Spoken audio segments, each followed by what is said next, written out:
gjithë lindjen e mesme. Shtetet e Bashkuara ka nisur një valë të re sulmësh ndaj objektivave iraniane për natën e 10 radhazi, ndërsa presidenti Donald Trump paralajmëroi se Teherani do të paguajë shumë fish për çdo ushtar amerikan të vrarë. Përshkallëzimi vjen pasi numri i ushtarëve amerikan të vrarë ka arritur në 17, duke rritur frikën se konflikti në lindjen e mesme mund të zgjerohet edhe më tej. Trump ka paralajmëruar për një operacion të ri.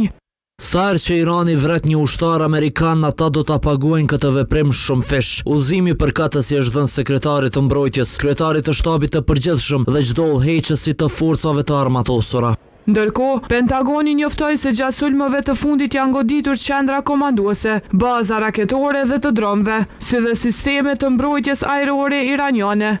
Paralelisht, përpjekje diplomatike për një armë pushim po vazhdojnë përmes ndërmjetësimit të Katarit, Omanit dhe Egjiptit, por deri më tani pa rezultate konkrete. Nga ana tjetër, presidenti iranian Masud Pezeshkian deklaroi se Irani ndodhet në një luftë në shkallë të plotë. Sipas tij, përballja nuk zhvillohet vetëm në fushën ushtarake, por edhe në ekonomi, ndërsa sanksionet, inflacioni dhe papunësia po rendojnë gjithnjë më shumë jetën e qytetarëve iranian. Realiteti është se sot Republika Islamike e Iranit është angazhuar në një luftë në shkallë të plotë. Lufta e sotme nuk është thjesht një luftë raketash. Armiku ka arritur në përfundim se nuk mund ta detyrojë popullin iranian të dorëzohet përmes sulmeve ushtarake. Është e papranueshme që njerëzit tanë të përballen me probleme të jetesës, papunësi, varfëri dhe vështirësi.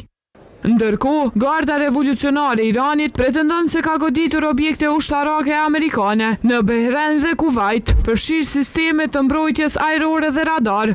Teherani paralajmëroi se sulmet do të intensifikohen edhe më tej, ndërsa tensionet janë përhapur edhe në ngushticën e Hormuzit, ku janë raportuar incidente me cisterna nafte dhe sulme ndaj anijeve, duke shtuar shqetësimet për furnizimin global me naftë.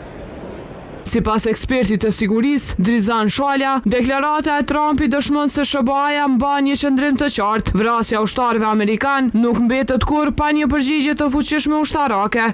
Është e qartë në qëndrimin të saj, sepse nuk lejon asnjëherë në asnjë rrethon që ushtarët e saj të vrahen në betejë, apo me aksionet të ndryshme mos të ketë një revansh, prandaj ky qëndrim e tregon qartë atë drejtimin, orientimin dhe pozicionimin politik ushtarak të Shtetit të Bashkuar të Amerikës në raport me Iranin. Ndërkaq, njohësi i çështjeve gjeopolitike, Lutfi Bilali, vlerëson se deri në përfundim të mandatit të presidentit amerikan Donald Trump, konflikti mes SBA-s dhe Iranit vështirë se do të marrë fund dhe se tensionet në rajon pritet të vazhdojnë.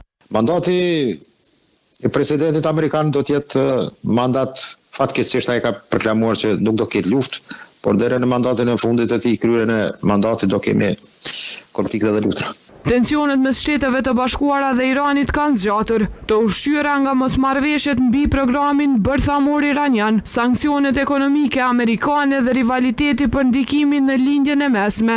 Përshkallëzimi i fundit i përplasjeve ushtarake, i shoqëruar me sulme dhe kundërsulme, ka rritur shqetësimet se konflikti mund të zgjerohet dhe të destabilizojë më tej rajonin. Të nderuar shikues, këto ishin veç disa prej lajmeve.